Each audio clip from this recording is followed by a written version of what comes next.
Production was born in 2002 and grew up in 2013, making Boyhood for what it is. A boy literally growing up to become a man before our own eyes. The film takes us on a compelling journey of Mason growing up and reaching important life milestones we all experience in our own lives. Birthday parties, awkward family meals, Come on, Stan, we have to be able to talk about this. road trips and graduation parties. For me, that last one has yet to happen. I just had this one big idea. Well, how about just get the same cast and we'll film a little bit each year? Like, could you do that? Would that work? As an aspiring filmmaker, Linklater introduced me to this new version of filmmaking, an experimental one. The hands go to hit the keyboard and this idea comes fully formed. Like, oh, well, what if you filmed a little bit of every year? Boyhood is a film that, for me, took the way I perceive filmmaking to an entirely different level. A level I thought was not possible, hasn't really been done before, and what makes this one-of-a-kind film so utterly brilliant. To really get a feel of what it was like filming Boyhood and the ambitious mind behind the film's director, Richard Linklater, I recommend you guys watch this really great 10-minute video simply titled The Making of Boyhood. It is a very fascinating insight into the hard work put behind the film by the cast and crew, and a must-watch for any wannabe filmmaker and general film fan like myself. The link to the video is in the description below. I love the opening and closing shots of this film because they perfectly capture this plot, this boyhood. The film opens with a close-up shot of the main character, Mason, and it immediately establishes within the first few seconds who the story is about. The camera then moves to a medium to close-up shot where the environment in which the characters is surrounded by is injected onto the screen. It's an important shot because the audience from the second this film starts knows the plot, knows the main character. The fact that Mason is pretty much filling the screen puts a print in the audience's mind of this is what Mason looked like at the age of 6.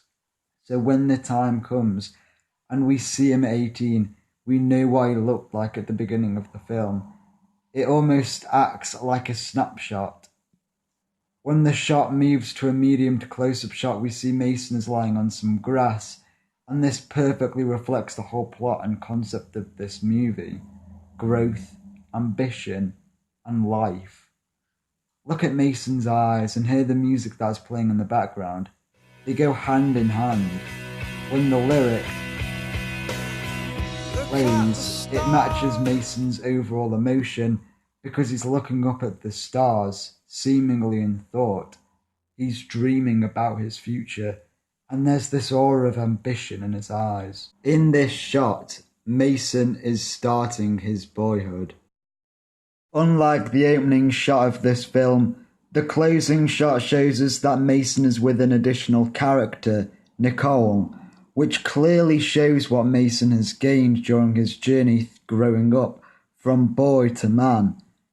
Aesthetically, we see in the background a sunset, and it perfectly represents the completion of Mason's boyhood. And from this we know that the film is ending, because it's achieved its main aim, which is showing a human growing up. With these aesthetics, this closing shot also feels mundane, which is really a representation of life itself. It can be boring and it can be lifeless, but it's almost as if the film is discreetly saying that you shouldn't just exist, but to live as well. That's just my interpretation anyway. In the final few seconds of this shot and the film, Mason is looking directly at the camera, which breaks this illusion of a fourth wall. It's discreetly done, but it perfectly encapsulates why I love this film so much, in that it shows that boyhood can be as authentic as movies come in cinema. Dad, there's no, real magic in the world, right? Thematically, this film contains, in my opinion, two key themes. This is essentially the main theme, the main reason why Linklater chose to pursue this idea of making a film over the course of 12 years. Within this theme are sub-themes: friendships, relationships, family, and education. We're just two lost souls swimming in a fishbowl, year after year, running over the same old ground. From my perspective, I love how this film doesn't just acknowledge growing up, but it, in its own way, celebrates it, and how it shows Mason's development over these 12 years is so brilliantly well done. Instead of just hammering into the audience's eyes that a year has passed by slapping a title card with the words 1 year later, Linklater or whoever edited the movie just smoothly transitions onto the next scene, where we, as an audience, know in our minds that a year has passed. I love that because it's so subtle and it plays into the naturalism that this film brings. We all connect with this theme, we all go through it, and you don't have to be a genius to say that this film is so relatable in more ways than one. Which leads me to my next theme, and the theme I want to talk about, which is... Can you believe they're both out of high school? No. No, I can't. He did a great job with both of them, by the way. This theme, much like the first one, has sub-themes: I thought I'd hear you say that. motherhood and fatherhood. Thank you. Olivia portrays motherhood in one of the most heartbreaking of ways. Failed relationship after failed relationship. Drunken guys ruin marriages after drunken guys ruin marriages. I think it's safe to say that Olivia hasn't had much luck in the love department. But when it comes to being a really great mother, then she's thriving. When you look at why these relationships failed, it's ultimately down to her trying to be a good mother. She's always there for her kids in both the good times and the bad. Her first relationship failed because she didn't have a babysitter for her kids. Come on, hurry up, let's go. What time is it? It's 9. Let's go, let's go. Okay, I meant to call you because Janice flaked out. I don't know who's her. Oh, why didn't you call somebody else? Well, I can't get a babysitter now. It's 9 o'clock. But you're welcome to hang out with us. So she put their needs first and chose to stay with them, which really results in her relationship with her boyfriend ending. Kids!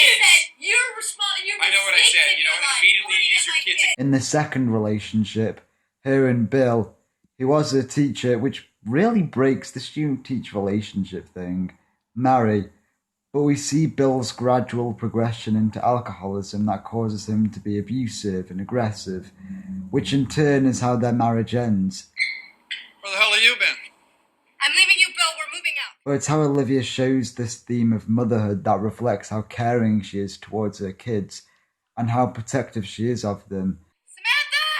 Mason! Because she moves her children to a friend's house away from drunken, violent Bill. I hate squash! Motherhood isn't a theme we fully grasp until Olivia's final scene in the film. This is the worst day of my life. We're at a point in the film and in Olivia's life where she's sending her last child off to college. Everyone has essentially left her, and her monologue is heartbreakingly real and raw. I feel as if we don't fully understand her journey through motherhood until this scene, and we can see from her emotion that reality has hit her and that life just goes by the snap of the fingers. You know what I'm realizing? My life is just gonna go like that. I just thought there would be more. I love how much emotional weight there's been put behind this scene, because one of the very first things we see in this entire movie is of them, of the mum picking up her son, and now we're nearing the end of the movie and they are saying goodbye to each other. Olivia represents motherhood in a somewhat unorthodox, powerful way, in that she's pretty much single-handedly raised her 2 kids on her own. She is represented as strong and independent. She has started from the bottom in terms of dropping out of school to raise her kids. Samantha, I have to go back to college so I can make us a better living. To at the end of the film where she's got a master's in psychology. She's a lecturer. Over to the college. What's going on there? Oh, I'm a teacher. Oh, cool. What does she teach?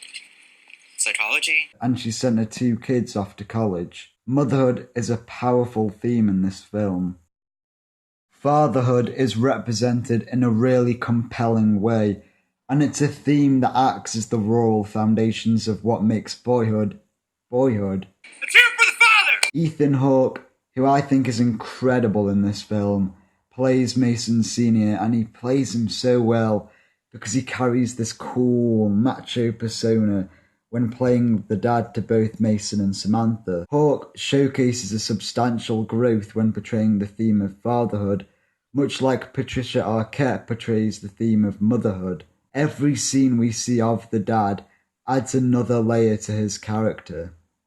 In the first scene, we are introduced to this character and his role as the father. He takes their kids bowling, and from this scene we learn that he's got back from Alaska.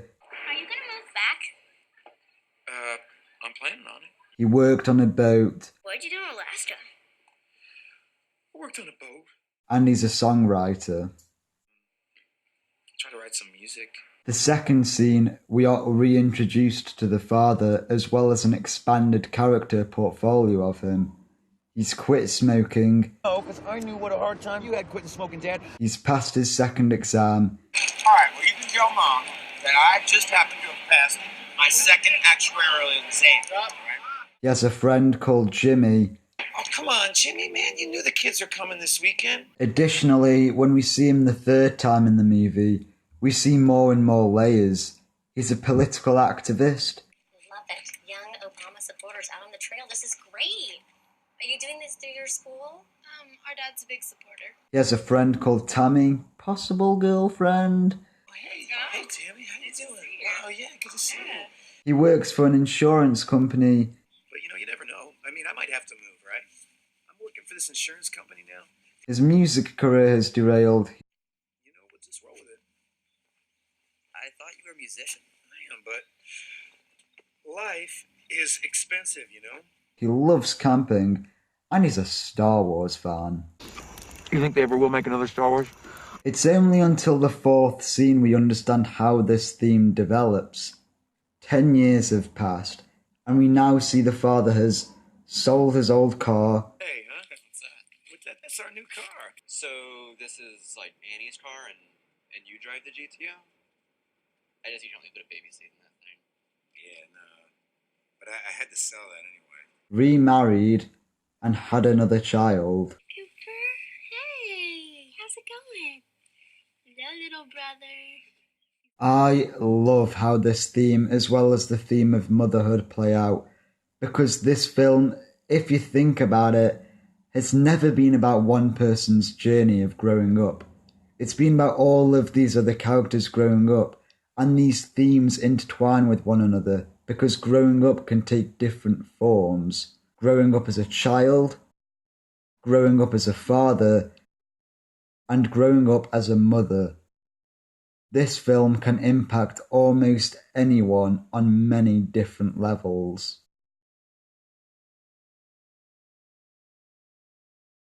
You don't want the bumpers. Life doesn't give you bumpers. Given the context of this scene, the bumpers act as a shortcut to success. But what I love about this quote is it's true. Life's hard, and at times it does get harder. In order to succeed, you need to fail so that you can learn, and by learning, you can succeed. That's what this quote does and means. Mason has just bowled a gutter ball. He's failed on achieving his main aim, which is to knock down the pins. That's when this piece of dialogue comes in. What are you, 2 years old? You don't want the bumpers. Life doesn't give you bumpers.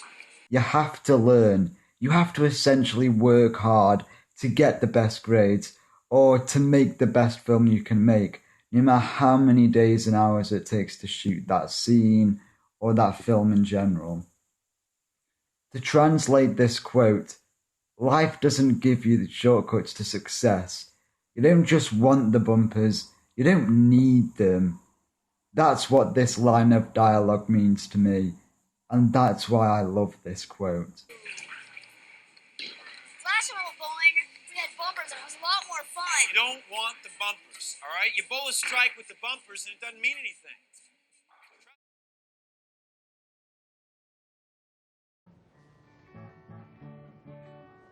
So what's the point?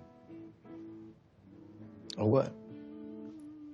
I don't know any of this. Everything. Everything? What's the point? I mean, I don't know. I mean, but neither does anybody else, okay? We're all just winging it, you know? What is the point of all of this? No one knows. This line is authentic because how many times have you said, I don't know what I'm doing with my life? Probably a lot, right? Well, when we talk about this film, this quote is spoken at a time when Mason and his father have grown up in their own ways, and it's such an incredibly poetic line in terms of the fact that it's the dad that speaks it, because he's pretty much speaking from experience. Okay, we're all just winging it, you know? When we first see Mason Sr., he doesn't know what to do, whether he's back from Alaska for good or not. He doesn't know what he really wants to do as a career path. He's, to quote the line, winging it, you know? I mean,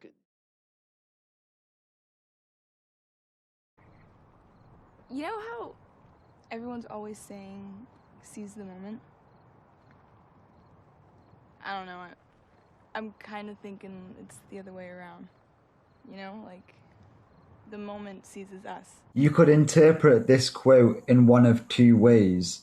The first being, you could look at how this film is made up of all these different singular moments, and these moments can act as photos in a photo album. They're memories. When you look back at this film, you realise that we've been caught up in these snapshots of Mason's life. However, you could also look at this quote with the idea that this entire movie, this entire Boyhood, is one big moment in Mason's life. It's part of his life journey, and as a whole, the film can be viewed as a time capsule. What I love about this quote is through the eyes of the camera, we're living this moment with them. Or as the quote says, the moment is seizing us. Yeah, I know. It's constant. The moments. We're so caught up in all of these moments as well as this film as a whole that it's not really until the moment that this scene cuts to black and the credits start to roll do we stop and smell the flowers to take in the beauty of life that Boyhood represents. I know I've probably been talking about Boyhood for 20 minutes, but I could talk about this film and what it means to me for an hour. I mean, I could even write 5 different articles about what this film means to me and why I love it so much. To me, Boyhood is a film that perfectly encapsulates the meaning of life. It's the quintessential coming-of-age film that came of age. It's proven to be a groundbreaking piece in cinema. It's an astounding achievement, and in some ways, it's changed my life. What do you think of Boyhood? Was there anything I missed? Let me know in the comments. Enjoyed the video? Hit that like button and subscribe to the channel. Want to keep up to date on all the videos? Ring that bell or hit that bell or whatever you have to do in order to get notified on all the latest videos. And thank you for watching. Go and follow our site, Movies Matrix, for all the latest movie and TV news. There are some really cool articles. Check them out.